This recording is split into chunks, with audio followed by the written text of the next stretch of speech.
They fined me $2,500 for fishing in my own lake. My own lake. I mean, have you ever had one of those mornings where you wake up thinking today's gonna be nothing but peace and quiet? Maybe a little coffee, a little nostalgia, maybe even catch a bass or two.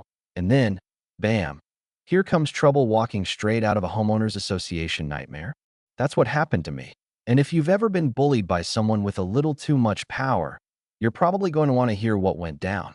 So yeah, drop where you're watching from, because this one's a ride.so. Picture this.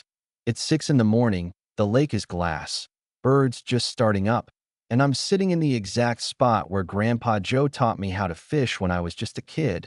Same tackle box, held together with duct tape, same black coffee that'll slap you awake because Grandpa always said, if your coffee tastes like dessert, you're doing it wrong. I bought this place, house, 1.2-acre lake, the whole thing, after a nasty divorce for $485,000. I needed somewhere that felt like home, somewhere that felt like family. This lake, with its bass and bluegill and the early morning quiet, was that spot. Most days, it was perfect. Kids would wander by on the path, ask what I'd caught, parents would wave, neighbors would stop for a chat. Just simple, real life. I thought I'd found sanctuary. That's until the gravel crunched behind me one morning and I turned to see Sandra White, HOA president, coming at me like she was serving a warrant, clipboard in one hand, measuring tape in the other, walking with the confidence of someone who's never once heard the word no. She stares me down, tells me I can't fish here anymore, like she's the queen of the lake. I just blink, cup frozen mid-sip, and say, "Excuse me? Lady, this is my lake. I've got the deed in my kitchen drawer." But Sandra, oh, she's ready for war. She lays out this official folder on the grass and tells me the lake's been reclassified as community property under some obscure county water rule. She's got stamped paperwork, legalese, official seals, claims the HOA bought lake rights for 50 grand last year, and now fishing requires HOA permits and fees.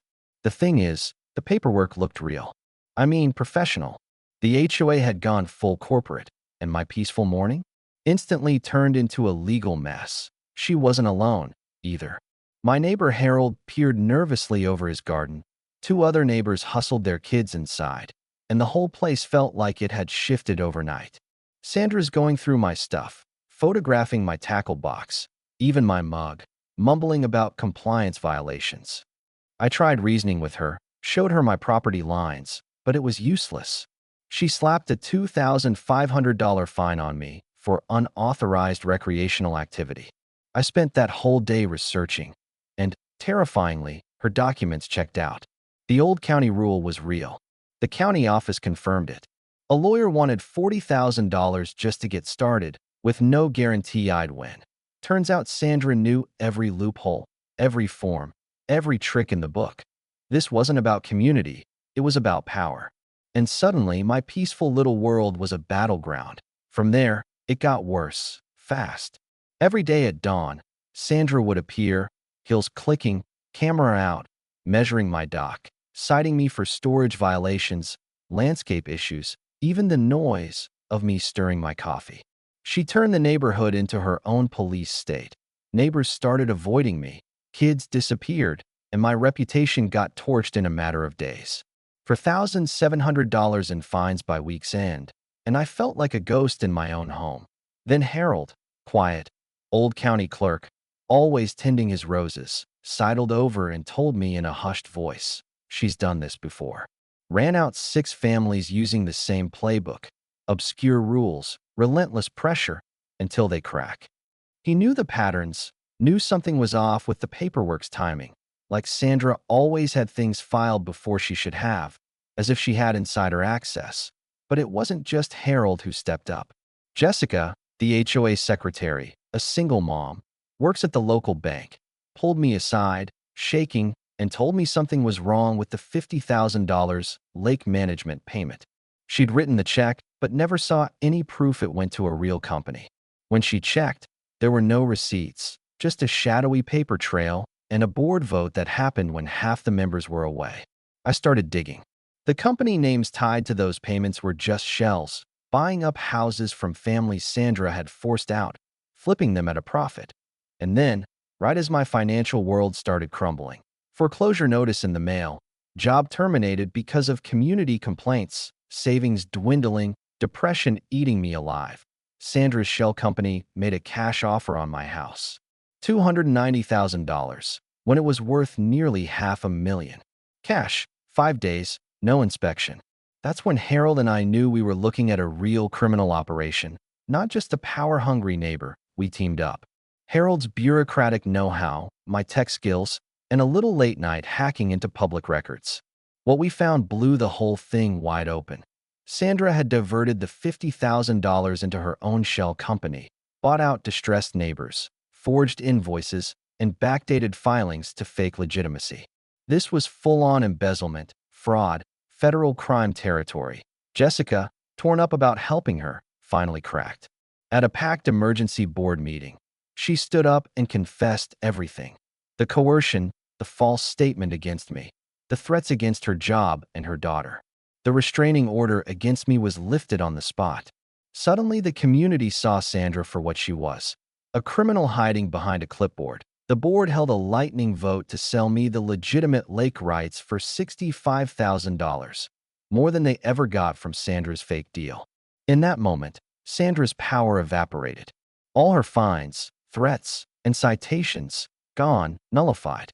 She was out as president, banned from all future leadership, and the real kicker? We discovered she wasn't just stealing from the HOA. She was the secret developer, using her authority to force sales, build a property empire, and pocket hundreds of thousands in the process. Sandra's meltdown at that meeting was something to behold, shouting about her 22 years of county service, ranting about protecting property values, but nobody was buying it. The whole community voted to sue her, audit her, and make her pay back every cent. She was fired from her county job, banned from real estate, forced to sell off everything, her home, her investments, to repay the people she'd robbed. And Jessica? She stepped up as interim president, set up financial transparency, resident oversight committees, and published every spending record online. The HOA was reborn, stronger, fairer, and for the first time, everyone trusted each other. As for me, I transferred the water rights into a trust for the community, started the Grandpa Joe Memorial Fishing Program for local kids, and watched as Harold taught conservation classes on the same dock Sandra's goons had tried to destroy. My nightmare turned into a storybook ending. Job offers came in because people respected how I'd fought back. The neighborhood rallied, and the lake was filled with the sound of laughter instead of chainsaws. Sandra ended up working retail, infamous, friendless, permanently banned from the one community she tried to control. Last I saw of her, she was driving past our lake tournament, just another lonely outsider watching real neighbors finally come together. Justice doesn't always come quickly, but sometimes it's worth the fight. If you've ever stared down a bully and won, or if you're still in the middle of that battle, drop your story in the comments. Tell me what justice looks like where you live. Because sometimes, the best revenge really is living free and happy, right where they tried to break you.